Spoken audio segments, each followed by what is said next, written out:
Studio news एक platform है। जो भी फोटोग्राफी के लिए जो भी काम करेगा, स्टूडियो न्यूज़ उसके साथ चलने के लिए। हम चाहते हैं कि यूपी में एक अवार्ड फंक्शन ऐसा हो, सेगमेंट वाइज, जहाँ हमारा यूपी जो छोटा फोटोग्राफर जिसने कभी जिसका काम बहुत बढ़िया है, लेकिन आज तक वो एक्सपोजर नहीं मिला उसको, वो भी एक दिन स्टेज पे आए और एक नई।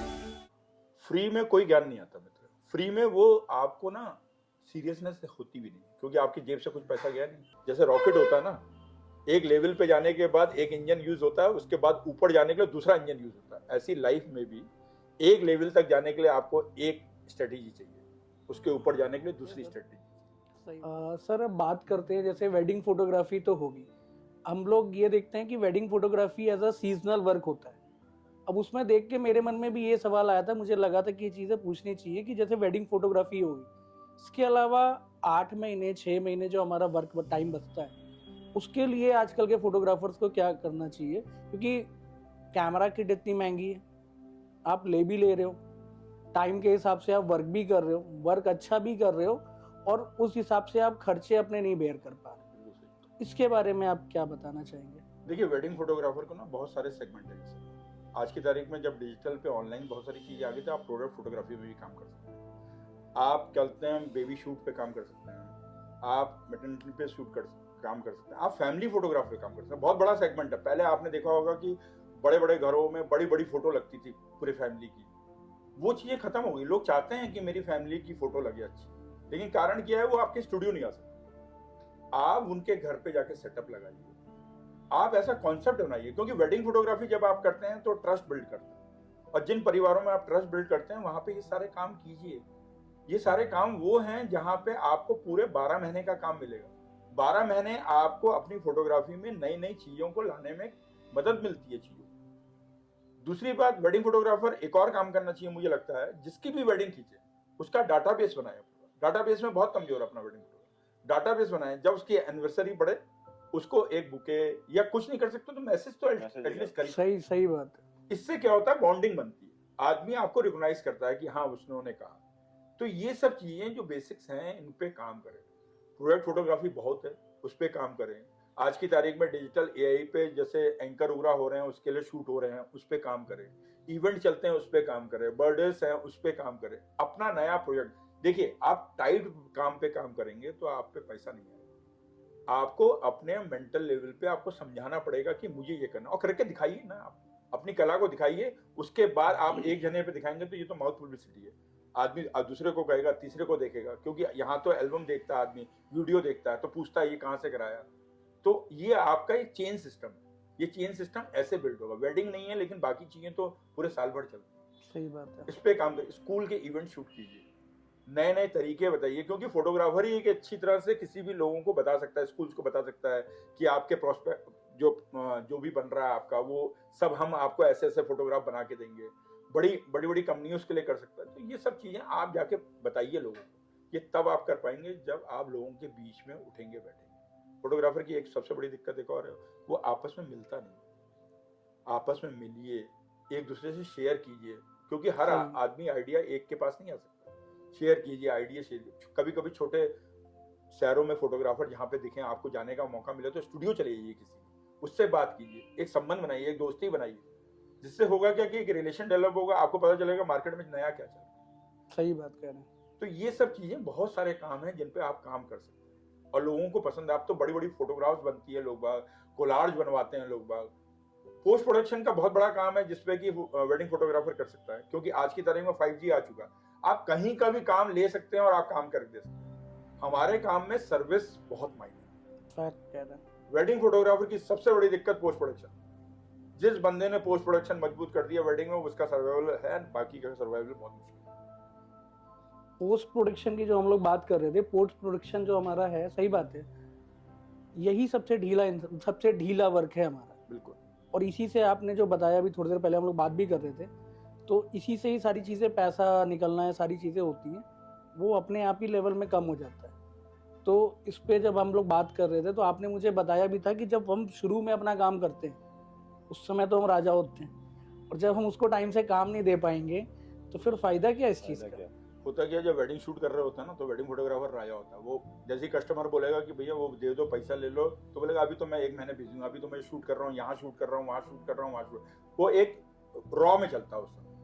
लेकिन अल्टीमेटली फोटोग्राफर को सोचना चाहिए, जब तक फाइनेंस नहीं आएगा, पैसा नहीं आएगा, तब तक आप करेंगे क्या? अच्छा, उस समय कस्टमर के पास पैसा है। जब आदमी नई मैरिज करता है और 15 दिन के अंदर अगर आप कोई चीज डिलीवर कर देंगे, तो उसके लिए वो इंपॉर्टेंस अलग होती है। आप 2 महीने बाद करेंगे तो इसकी इंपॉर्टेंस खत्म हो चुकी होती है, क्योंकि आज की तारीख में सबके पास मोबाइल है, मोबाइल से डाटा शेयर हो जाता है। अच्छा, आपके कैमरे से डाटा शेयर हो या चलते उसके मोबाइल से हो, कोई मायने नहीं है आज की तारीख में।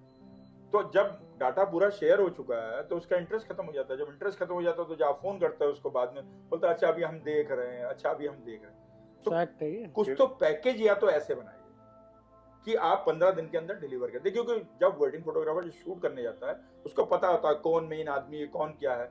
उसी हिसाब से मुझे लगता है जैसे सिनेमेटोग्राफर आज की तारीख में जितने भी लोग मतलब प्रोफेशनल बुक करते हैं, उससे बोलते हैं कि भैया ऐसा है बना के दो, या जो कैंडिडेट शूट करते हैं उससे बोलते हैं फोटो सेलेक्ट करके हमें दीजिए। ऐसे ही आने वाले समय में मुझे लगता है कि जो भी टीम करेगी उसको पूरा काम दे दिया जाएगा और उससे बोला जाएगा कि आप एडिट करके दे दीजिए या फोटो सिलेक्शन करके दे दीजिए, जिससे हमें 50 सीट की या 25 सीट की एल्बम बनानी पड़े।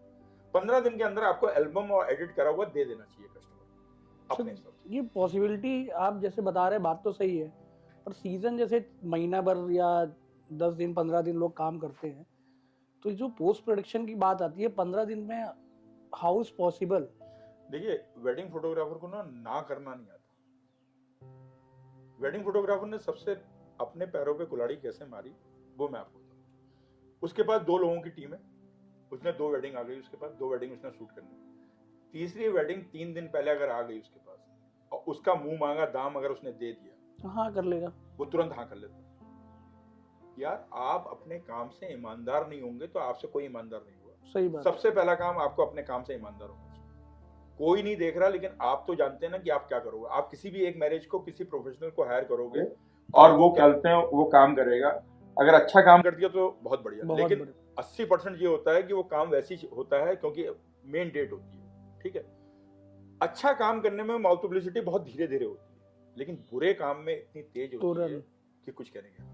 अच्छा, बुरे काम में क्या होता है, वेडिंग एक ही होती है। सपोज करो कि 4 लोग बोल रहे हैं कि हाँ इस बंदे से काम कराओ, अच्छा करता है, लेकिन एक बंदे ने भी कह दिया ना यार मत कराना यार, मेरे यहाँ पे बहुत बुरा करा था, तो वो बंदा नहीं कराएगा, आप चाहे कुछ करो। तो आप उतना ही काम कीजिए जितना कि आपको काम करना है, पहली बात। उससे ज्यादा मत कीजिए। ना करेंगे ना, कम से कम आपकी इमेज बनी रहेगी। काम खराब कर देंगे तो उससे इमेज नहीं बनेगी। दूसरी बात, पोस्ट प्रोडक्शन और क्या बोलते हैं जो शूट कर रहा है, दोनों की टीम अलग है। कुछ बंदे ऐसे हो जो दोनों काम करते हो, लेकिन आपके पास बैक हैंड में एक बंदा या 2 बंदा, जिस हिसाब से आपका वो है 10 बंदे, जितने भी जो आपकी टीम का स्टाइल है उस हिसाब से आपके पास होने चाहिए। क्योंकि डाटा सिलेक्शन, डाटा को रखना, मैनेज करना, ये भी तो आपको चाहिए।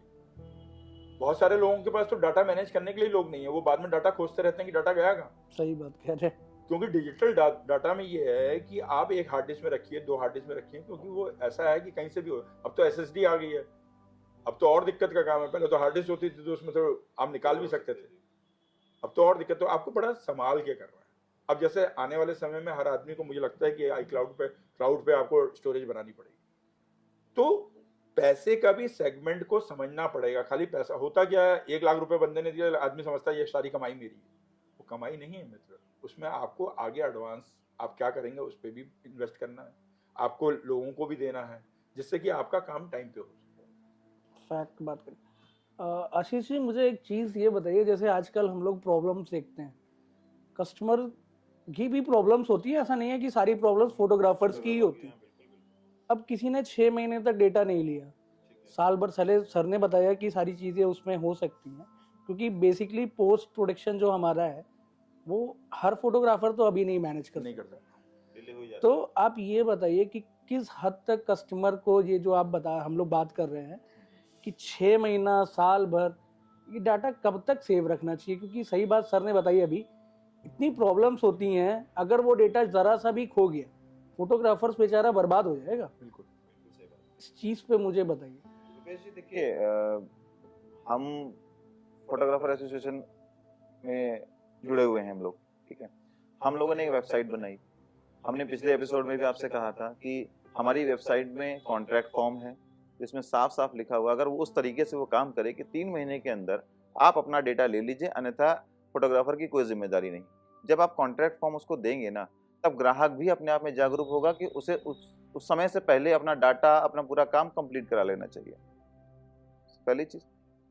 दूसरी चीज ये कि फोटोग्राफर को करना तो यही चाहिए कि सर जिस दिन शादी हुई 2-3 दिन के अंदर एक पेन ड्राइव में डाटा करे और जा करके कस्टमर को दे दे, अपना बैलेंस अमाउंट ले ले, जिससे कम से कम वो अपनी जो लेबर कॉस्ट आ रही है, जो हमारे खींचने वाले फोटोग्राफर्स जा रहे हैं, फ्रीलांस जो जा रहे हैं, उनको कम से कम पैसा समय से दे सके।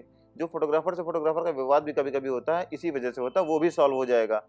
कस्टमर को भी प्रेशर रहेगा कि हमने यार 75% पैसा दे दिया है, ठीक है, तो हमें अब मिल नहीं रहा कुछ, तो वो भी एक जल्दी जल्दी फोटो सिलेक्शन करके देगा और अपने वीडियोस फाइनल कराने की कोशिश करेगा। और तीसरी चीज जो पोस्ट प्रोडक्शन की बात है, कम से कम एक बंदा आपके पास, बल्कि 2 बंदे, एक ऐसा होना चाहिए जो आप डाटा खींच के ला रहे हैं, डेली उसकी एंट्री करे, डेली उसको डाटा कॉपी करे, एक बंदा वो, और एक जो आपको, जैसे आप काम करके आए तो उसका पोस्ट प्रोडक्शन, छोटी सी एक रील बना के दे दी, कस्टमर को सामने दिख गया, 5-6 फोटो आपने निकाली, शॉर्टलिस्ट करी, वो नहीं एडिट कर पा रहा है, आपने 2 मिनट का समय निकाला, एडिट करके दे दिया। क्लाइंट को आज की डेट में जितना प्रॉम्प्ट आप सामान दे सकेंगे, छोटा ही दीजिए, थोड़ा ही दीजिए, वो अपने इंस्टा हैंडल पे, अपने फेसबुक पे डाल देगा ना, तो सेटिस्फाइड आधा हो जाएगा, आपका पेमेंट क्लियर कर देगा। आपको आपके साथ ये जो प्रॉब्लम आती है ना कि ग्राहक ने पैसा फंसा दिया, वो फंसाएगा ही नहीं। खुशी भाई होता है ना, शादी उसकी है, फोटो आप दे नहीं रहे हो, खिंचवा रहे हैं लोग, और आप टाइम से फोटो भी नहीं दे रहे। सबसे बड़ी प्रॉब्लम आज की डेट में पता क्या है, जो न्यू कमर फोटोग्राफर हैं और जो आजकल जो मतलब कह सकते हैं कि जिनको डिजिटल कैमरे के बारे में बहुत अच्छे से नहीं पता है, जो हम लोग वर्कशॉप कराते हैं ना, हर वर्कशॉप में कहते हैं क्वांटिटी मत खींचिए। एक शादी में लोग 2-2 हजार फोटो खींच के दे देते हैं। जब आप रोल से काम करते थे तो क्या 2000 फोटो खींचते थे? 36 का एक रोल आता था, 5 से 6 रोल खींचते थे, मैक्सिमम 200 फोटो, और 200 फोटो सेलेक्ट होकर के आप बना के एल्बम देते थे, तब ज्यादा अच्छे थे। आज 2000 में सिलेक्शन कितना करके देना है? 200 फोटो ही। आपका शटर काउंट है, कैमरा है, आपका जितनी बार आप क्लिक करेंगे उसकी क्वालिटी तो लॉस हो रही है कैमरे की। तो आप अपने कैमरे से भी तो खिलवाड़ कर रहे हैं। सर जैसे आशीष जी ने ये बात एकदम सही की, आजकल के जो फोटोग्राफर्स हैं 2000 फोटो तो खींच लेंगे, और कस्टमर सिलेक्शन 200, 250, 300 से, जैसे स्टूडियो न्यूज़ में आप लोग तो देते ही हैं, कैमरे में प्रॉब्लम तो आती ही होगी ना। देखिए, ज़्यादा वो शूट करता है जिसको अपने ऊपर कॉन्फिडेंस नहीं होता, क्योंकि कैमरा आपने परचेस किया हुआ है, आपको पता है कि सेंसर की एक लाइफ है, शटर की एक लाइफ है, तो आप उतना ही खींचेंगे जितना जरूरी होगा। आप ज़्यादा तब खींचेंगे जब आपको विश्वास ही नहीं होगा कि मैं सही खींच रहा हूँ या नहीं। तो आपको सबसे बड़ी दिक्कत ये है कि लोगों को इतना अवेयर भी नहीं है कि कैमरे की भी एक लाइफ है, लोगों को पता ही नहीं है। उनको लगता है कैमरा आ गया, अब चाहे डिजिटल है चाहे जितना, क्योंकि पहले रील आती थी तो रील पैसे खरीदने से होते तो आदमी बहुत लिमिटेड रहता था। आज की तारीख में उसको लगता है कैमरा खरीद लिया तो हो गया, अब ये जिंदगी भर चलेगा। जिस दिन शटर जाता है उस दिन समझ में आता है उसको, तब तो बहुत देर हो चुकी होती है, क्योंकि लाइव बैक रिवाइंड तो होती नहीं। कोई चीज़ जब अनलिमिटेड मिलती है ना तो उसकी वैल्यू नहीं रहती। वैल्यू नहीं। आप ये बता रहे थे कि जैसे 36 का फोटो होता था, उस समय कैमरे की कीमत तो थी, पर कैमरे की कीमत रील से थी कि आप 36 ही फोटो खींच सकते हो। आज हमारे पास कार्ड है, कार्ड की वैल्यू अनलिमिटेड है, खींचते रहो खींचते रहो खींचते रहो, जब तक भर नहीं जाएगा तब तक हम फोटोग्राफ्स कर सकते। तब उससे कैमरा घिस ही तो रहा है, जो चीज़ हम लोग बात कर रहे हैं, कैमरा प्रॉब्लम इसीलिए कर रहा है। हाँ बिल्कुल, वो एक लाइफ है उसकी, उसको लाइफ को समझना चाहिए कि आदमी को कि कितना है। आदमी को ऐसा लगता है अच्छा मैं खींच लेता हूँ यहाँ से, कम पैसा ले लेता हूँ। देखिए, वेडिंग फोटोग्राफर को खासकर एक चीज़ समझनी चाहिए, कोई कितना भी फोटोग्राफर हो, एक मैरिज कहीं का भी हो, चाहे गांव चाहे देहात चाहे कहीं का भी हो, एक मैरिज उसके पास ऐसी आती है जिसमें वो पैसा हाथ में लेकर घूमता है कि भैया अच्छा काम कर दिए, पैसा पूरा ले लिया। वो आप एक काम लेने की ताकत रखिए, बढ़िया काम करके दीजिए, आपके पास काम की कोई कमी नहीं। काम की उन लोगों को कमी है जो काम को चलताऊ तरीके से काम करते हैं। सही बात कर रहे हैं। जितने बढ़िया फोटोग्राफर, आशीष मेरे से इस बात से सहमत होंगे, जितने अच्छे फोटोग्राफर है सीजन में वो सबसे पहले समय से पहले बुक हो जाते हैं। हाँ, ये भी चीजें अभी मैं इस पे बात करूंगा। सही कह रहे हैं आप। एक्चुअली में क्या है ना कि हर आदमी को पता है कि ये बंदा अच्छा शूट करता है, और मजे की बात एक और चीज पता है, आपको मुंह मांगा पैसा देगा। मुंह मांगा पैसा किसको नहीं मिलता है? जो कभी बोलता है भैया जगह नहीं थी तो हम खींच नहीं पाए, एक्सक्यूजेस जो आदमी देता एक्सक्यूजेस है, निकालते हैं। जो कभी कभी मतलब तुक्के पे फोटो अच्छी खींचता, फोटो तुक्के पे नहीं खींची जाती। आप अगर फोटोग्राफर हैं तो आप ये नहीं कह सकते कि इसका चेहरा मोरा ऐसा था। आप फोटोग्राफर किस बात के? आपको लाइट से खेलना आना चाहिए। आपको उस आदमी को सुंदर बनाना है जिस आदमी की आज तक कभी फोटो अच्छी आई नहीं। सही बात है। तब तो आप फोटोग्राफर हैं। नहीं तो आप फोटोजेनिक फेस को अगर शूट करेंगे तो वो तो अच्छी आनी ही आनी है। मैं बहुत से वेडिंग फोटोग्राफरों को ऐसे जानता हूँ कि जो जब पेयर बनाते हैं, क्योंकि वो वेडिंग फोटोग्राफर तो 200 शादी खींच चुका होता है, लेकिन वो लड़का लड़की की तो पहली शादी है। उनको ऐसे डिक्टेट करते हैं कि जैसे कि पता नहीं वो गुरु कहाँ के होंगे और चलते हैं वो काम नहीं कर रहे हैं और वो बस अफड़का ही देंगे। सही बात है। अच्छा, आज की पीढ़ी क्या है? आज की पीढ़ी आपसे ना लड़ती नहीं है। वो पता क्या करती है, भैया मन नहीं, अब हम नहीं खिंचवाएंगे। आपका क्या नुकसान गया? आपको पेयर मिले नहीं। आप बहुत टैलेंटेड होंगे अपनी बला से, लेकिन आपका बिहेवियर अच्छा नहीं है। वेडिंग फोटोग्राफर को बहुत बड़ा काम है जिसका बिहेवियर अच्छा होना चाहिए। वे ऑफ टॉकिंग आदमी की अच्छी होनी चाहिए। आपको ऐसा बोलना चाहिए कि सामने वाला कंफर्ट जोन में आ जाए, क्योंकि वो भी थका हुआ है, उसके ऊपर भी टेंशन है। आपका बिहेवियर ऐसा होना चाहिए कि उसको फोटो खिंचवाने में आपके साथ मजा आए, तभी तो आप फोटो निकाल पाएंगे, तभी आप मूड निकाल पाएंगे। सही बात कहना। नहीं तो फेस में तो फ्लैट एक्सप्रेशन आएगा, तो आप चाहे कितना बढ़िया लाइट बढ़िया पड़े, ये बढ़िया पड़े, जब फेस पे एक्सप्रेशन ही नहीं है तो फोटो दिखेगी कैसे अच्छी? ग्रूम और ब्राइड को कंफर्ट जोन में ला भी नहीं पाते बहुत सारे फोटोग्राफर्स। तो चीज़ आपने कही प्रॉब्लम है, वो शायद ईगो पे ले ले या कुछ भी ले, जबकि उनको ही उनसे पैसा मिलना है। बिल्कुल, मेन फोटोग्राफ वही है। और मैंने भी देखा है, जो हम एक्सक्यूज की बात कर रहे हैं बहुत जगह देखने को मिलता है, उन्होंने खिंचवाई नहीं, उन्होंने बोला ही नहीं। आपने ये बात सही कही, और शायद ये चीज़ें लोगों को पता होनी चाहिए कि एक्सक्यूज देने से रिजल्ट नहीं बनते। आपको उनको सही बात है कंफर्ट, हाँ, कंफर्ट जोन में लाना ही पड़ेगा। बिल्कुल, आपको फोटो निकालनी है, ये आपका टैलेंट होना चाहिए। और दूसरी बात, एक और चीज बताएं, ये पेयर का तो आज की तारीख में मैं बार बार फोटोग्राफर्स को एक चीज कहता हूँ, वेडिंग फोटोग्राफर, आप अगर 100% वहां पे हैं जहां शूट कर रहे हैं, तो ऐसा हो नहीं सकता कि आपको फोटो ना मिले। फोटो विद इन सेकंड जाती है। सही बात है। स्टेज के अंदर, स्टेज जब चल रहा होता है, ऐसी ऐसी फोटो मिलती है ब्राइड और ग्रूम की, लेकिन आप अवेयर ही नहीं होते हैं। आप तो बतिया रहे होते हैं अगल बगल। देखिए, आप जब काम कर रहे हैं तो टोटली प्रोफेशनल होना चाहिए। आपको ये होना चाहिए, मैं सामने वाले से पैसा ले रहा हूं तो उस पैसे का पूरा पूरा 100% मैं दूंगा। ये अपने आप से आपको कमिट करना चाहिए। कोई नहीं देख रहा आपको, लेकिन आपका काम देख रहा है। अगर आपको धीरे धीरे करके आलस करने की आदत पड़ जाएगी तो आपकी फोटोग्राफी धीरे धीरे करके चली जाएगी। जितना आप एक्टिव होंगे वेडिंग में, उतना आपको फोटो मिलेगी। आप एक्टिव होना बंद हुए, आपको फोटो दिखनी बंद हुई। सही बात। आपका कैमरा ऐसा तैयार होना चाहिए कि दुश्मन आपको गोली ताने खड़ा हुआ है, समझ लीजिए। आपका तुरंत कैमरा जहां आपको दिखे हर समय तैयार रहना चाहिए, आप क्लिक कर दीजिए। दूसरा, लाइट के बारे में वेडिंग फोटोग्राफर को बार बार मैं कहता हूं, लाइट को आपको समझना पड़ेगा। वेडिंग फोटोग्राफर ने आज तक लाइट पे बहुत काम नहीं करा है, और आज के सिनेरियो में लाइट पे बहुत काम करना है। आप अगर लाइट के साथ काम नहीं कर पाए तो आप फोटो नहीं खींच पाएंगे। सही बात कह रहे हैं। और लाइट को सीखना पड़ेगा। ये ऐसी चीज नहीं है कि आप तुक्के से कर लीजिए। कैमरे में तो आप ऑटो लगा के तब भी शूट कर लेंगे मित्र, लेकिन लाइट की प्रॉपर अगर एडजस्टमेंट नहीं आती है, और किसी से पूछने में शर्म नहीं होनी चाहिए। सही बात है। आप पूछिए सामने वाले से, आपको काय बात की शर्म? अगर आप जितना शर्म करोगे उतना आप सीख ही नहीं पाओगे कि पूरी जिंदगी भर। आप पूछिए, खुल के पूछिए सामने वाले, मुझे नहीं आता। अच्छा, मजे की बात, वर्कशॉप में जितने लोग आते हैं, आता किसी को नहीं है, लेकिन पूछेंगे कोई नहीं। ये यही बात है। सही बात। बोलता है सर की बात। मैं बार बार एक चीज कहता हूँ, वर्कशॉप में आप जाइए, होमवर्क करके जाइए। आपको पता होना चाहिए कि मुझे प्रैक्टिकल में ये दिक्कत है। बाकी कोई कुछ भी कहता है, मैं बढ़िया फोटोग्राफर हूँ या ना हो, आप जाइए, उससे 4 क्वेश्चन आप लेके गए, 4 क्वेश्चन पूछ लीजिए। सर की बात एक समझ में आई मुझको। एक टाइम था जब एनालॉग से काम करते थे, तो याद होगा, आपने भी किया होगा, सर ने भी किया, काको की एक फ्लैश आती थी और स्टारब्लीज की फ्लैश आती थी। सिंगल फ्लैश पे पूरी पूरी शादी खींच के चले जाते थे। आज की डेट में आप अगर अच्छा काम कर रहे हैं तो पहली बात तो फ्लैश की क्वालिटी ही अलग है, TTL से लेकर के फला।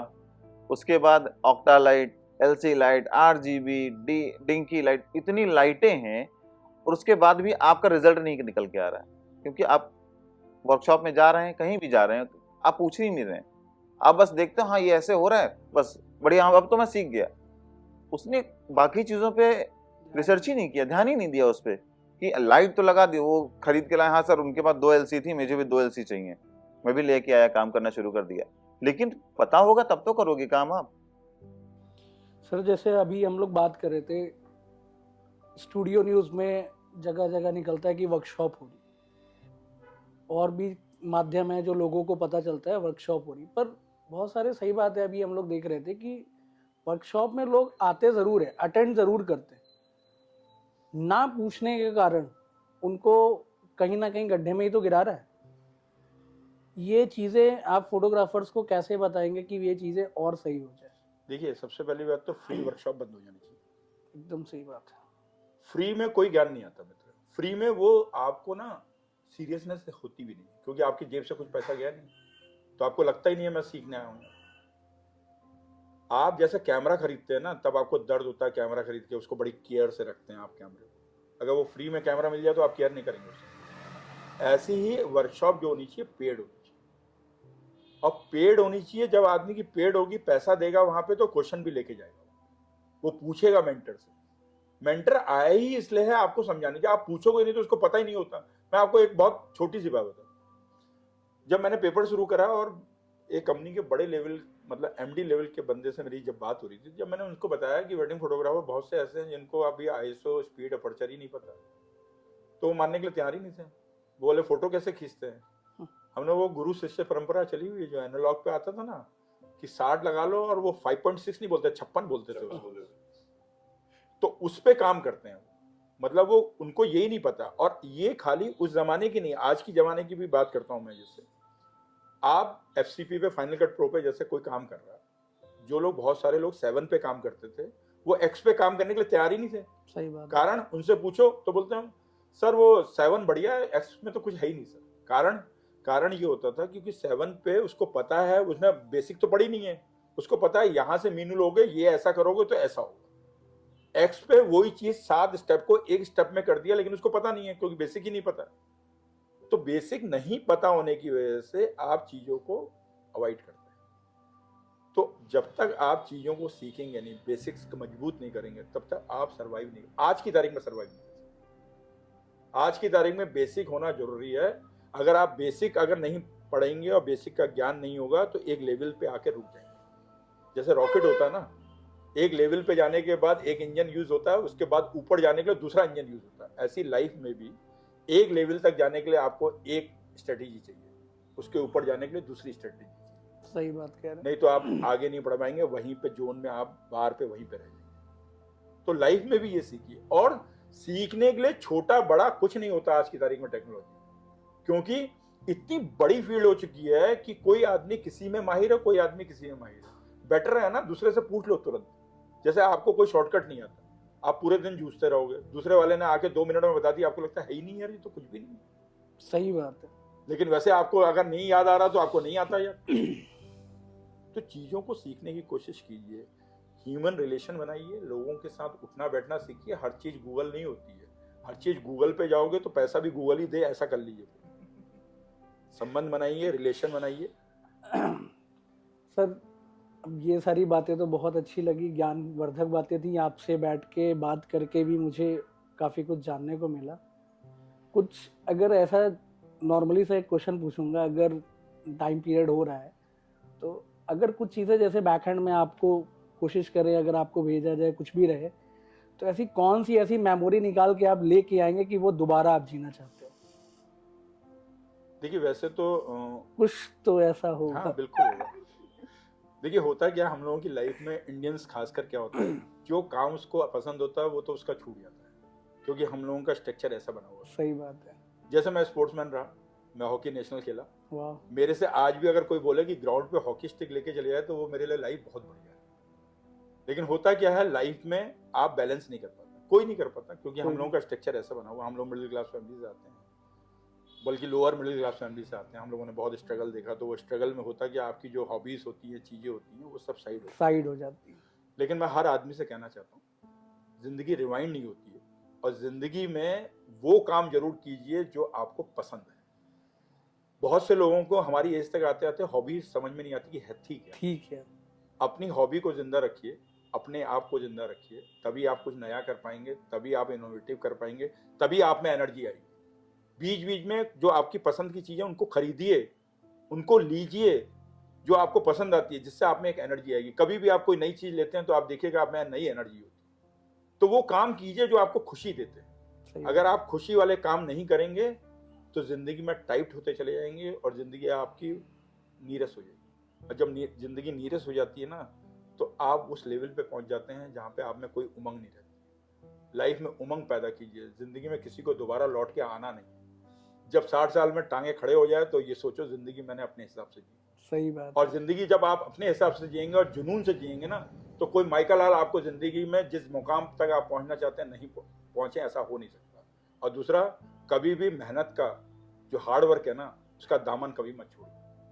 वो दामन आप पकड़ रहेंगे, सारी मुश्किलों से बाहर निकलते रहेंगे, आपको पता नहीं चलेगा मुश्किल आई थी और चली गई। और अच्छे दोस्त बनाइए, लोगों से जितना हो सके लोगों के लिए अच्छा कीजिए अपनी तरफ से। ये कर्मा है, जो कर्मा आप करेंगे वही आपको मिलेगा। पॉजिटिव रहिए हर समय लाइफ में, लोगों की सेवा कीजिए, लोगों की मदद कीजिए जितना हो सके। कुछ नहीं जाएगा आपके पास, जाना तो एक दिन सब कुछ है यहाँ। सही बात कह रहे हैं। हॉबीज को जिसने जिंदा रखा वही आज खुश है। बात तो आपकी सही है।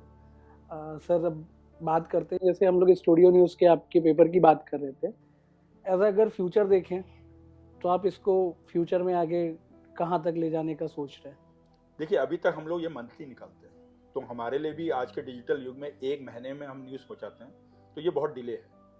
तो हम लोगों ने इंस्टाग्राम और फेसबुक पेज में स्टार्ट कर दिया हमने, जहाँ पे हम लेटेस्ट जो भी आज लॉन्च होता है वो हम जो वर्ल्ड वाइड होता है उसको हिंदी में अपने इंस्टाग्राम पेज पे हम और फेसबुक पेज पे दे देते हैं। अब हम कोशिश करना चाहते हैं, दो काम पे मैं बहुत ज़्यादा काम करना की कोशिश करता हूँ। होता क्या है, हमारे फोटोग्राफर को ना एक्सपोजर नहीं मिला, कोई प्लेटफॉर्म नहीं है ऐसा आज तक।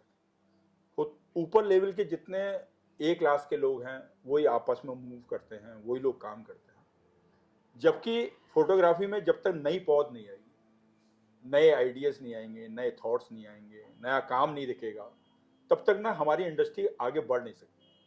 तो मेरा ये काम है कि छोटे शहर, बड़े शहर, चाहे छोटे गांव, जो भी फोटोग्राफर अच्छा काम कर रहा है उसके काम को लोगों के बीच तक पहुंचाऊं। बहुत बढ़िया बात है सर। उसको चाहे मुझे उसके पास जाना पड़े, और मैं ऐसा सेगमेंट बनाना चाहता हूं कि किसी को कोई भी दिक्कत हो फोटोग्राफी से। देखिए, कंपनियां खड़ी हैं हम लोगों के साथ, 24 घंटे एक हमारी सर्विस हो, जिसको कोई फोटोग्राफर कोई दिक्कत हो वहां कॉल करे और उसकी प्रॉब्लम सॉल्व। और वो वीडियो कॉल, मतलब वो अपना वीडियो भेजे हमें कि ये प्रॉब्लम है। क्योंकि हम जब मैसेज उगरा करते हैं ना, उसमें आपको ना फील आती है और ना आपको पता चलता है, क्योंकि आपका जो मूड होता है उसी मूड से आप मैसेज को पढ़ते हैं। सही बात है। तो आपके साथ जब हमारे पास जब हम फोटोग्राफर हैं तो विजुअल आप भेजिए, हम उसी विजुअल को आपका समाधान कंपनी से, जो भी कंपनी से रिलेटेड होगा या जो एक्सपर्ट होगा उससे आप तक पहुंचाएंगे। ये हमारी कोशिश है, हम लोग इस पे भी काम कर रहे हैं। ये तो बहुत अच्छी बात रही। यहीं पर एंड कर देते हैं कि थोड़ा सा और कुछ बताइए अभी। बताओ। हम तो पूछते जा रहे हैं, मतलब नहीं लंबा कुछ नहीं, वो तो कट हो जाता है। कोई ऐसा कोई एक क्वेश्चन है बचाओ। नहीं, एक स्टूडियो न्यूज़ का एक और एक सपना है कि होता क्या है, वेडिंग फोटोग्राफर को ना, हम लोग फोटोग्राफर को फ्रंट में प्राइस नहीं मिलता, हम लोग लोगों की फोटो बड़ी क्लिक करते हैं। भाई, एक जिन्होंने नाम पैदा कर दिया है वो तो पद्मश्री भी मिल चुके हैं, अब बड़े बड़े मिल चुके हैं, लेकिन सेगमेंट उसी में घूम रहा है। सही कह रहे हैं। हम चाहते हैं कि यूपी में एक अवार्ड फंक्शन ऐसा हो सेगमेंट वाइज, जहां हमारा लोकल जो छोटा फोटोग्राफर भी जिसका काम बहुत बढ़िया है लेकिन आज तक वो एक्सपोजर नहीं मिला उसको, वो भी एक दिन स्टेज पे आए और एक प्राइज, जिससे कि उसके अगल बगल के जितने फोटोग्राफर है उनमें एक नई उमंग जागृत हो कि हम भी ये काम कर सकते हैं। सर, यहाँ पर रोकूंगा, एक कॉन्सेप्ट मेरे दिमाग में आया, मतलब ये चीजें आप सही कह रहे हैं। मैंने बहुत जगह देखा है, आप देखते होगे कि जब पार्लर होता है, जो पार्लर है ब्यूटी पार्लर, उसमें ये अवार्ड फंक्शन बहुत ज़्यादा देखने को मिलते हैं। और वही एक मतलब होता है कि उनमें जो आने वाली पौध है, जो बच्चे उनसे जुड़ रहे हैं, गर्ल्स उनसे जुड़ रही, वो इसी अवार्ड के लिए भी जुड़ रही। बिल्कुल। तो ये जो चीज़ें आप मुझे बता रहे हो कि एज अ फोटोग्राफर लाइन में या जो भी है इसमें, और ये चीज़ें होनी चाहिए, ये चीज़ें हैं अप्रिशिएट करने के लिए। तो बस आपके माध्यम से मैं ये कहना चाहता हूँ ना, जो लोग भी ऐसे क्रिएटिव आइडियाज के साथ जुड़ना चाहते हैं, स्टूडियो न्यूज़ एक प्लेटफॉर्म है। जो भी फोटोग्राफी के लिए जो भी काम करेगा, स्टूडियो न्यूज़ उसके साथ चलने के लिए तैयार है। यहाँ पे सेल्फ इंटरेस्ट कुछ नहीं, यहाँ फोटोग्राफी सबसे बड़ा इंटरेस्ट है। जो भी फोटोग्राफी के लिए काम करेगा, हम काम करने के लिए तैयार हैं। वो नए आइडियाज लाएं, चाहे पुराना फोटोग्राफर हो चाहे नया फोटोग्राफर, कोई भी नया आइडिया लाता है हम उसको एग्जीक्यूट करने के लिए पूरी एक टीम बना के एग्जीक्यूट करने की कोशिश करते थैंक यू सर, आपने हमें अपना समय दिया। और आज हमारे साथ बिस्ट सर थे, इन्होंने स्टूडियो न्यूज़ के बारे में अपनी अचीवमेंट बताई, अपना आगे का फ्यूचर बताया। फोटोग्राफर्स के लिए जो हमारे फोटोग्राफर्स भाई हैं, उनके आने वाले समय में एज अ अवार्ड या जो भी वर्क होगा वो स्टूडियो न्यूज़ करेगा। सर आपको ये बताइए, प्रोग्राम में आके आपको कैसा लगा? मतलब ये बहुत बढ़िया लगा। सबसे बड़ी बात यह है कि आप में वो कैलिबर है जो कि आदमी को बात करने में बहुत कंफर्ट देता है। ये मैं आपको बहुत बहुत धन्यवाद देता हूँ कि इतना कंफर्ट फील करना भी एक अपने आप में होता है, जिससे कि मैं अपनी पूरी बात रख पाया आपसे। और मैं आपकी शुभकामनाएं देता हूँ कि आप आगे भी बहुत सारे ऐसे काम कीजिए, हम लोग दोबारा मिलें तो हम लोग जो हम आज बात करी है उस मुकाम पे हम लोग पहुँचे, और आप एज ए टीम मेंबर हमारे साथ जुड़े रहें। मैं ये आपसे रिक्वेस्ट करता हूँ कि आप टीम मेंबर जुड़े रहेंगे तो हमारे लिए भी अच्छा रहेगा, क्योंकि यंग जनरेशन जब काम करती है ना, आप जिस लेवल पे काम कर रहे हैं तो वो लगता है कि आप लोगों तक पहुंचाने के लिए एक ईमानदार कोशिश कर। थैंक यू सर, और थैंक यू आशीष जी आपका भी धन्यवाद। और जो स्टूडियो न्यूज़ का जो लिंक है वो आपको डिस्क्रिप्शन में मिल जाएगा। इसका फेसबुक लिंक है और जितने भी लिंक्स आपको मिलेंगे वो हमारे डिस्क्रिप्शन बॉक्स में मिल जाएंगे। और पढ़ते रहिए आप लोग स्टूडियो न्यूज़, नई नई जनरेशन के हिसाब से नया नया अचीवमेंट इसमें मिलेगा, नई नई एजुकेशन मिलेगी। तो स्टूडियो न्यूज़ पढ़िए। Thank you sir. Thank you. धन्यवाद।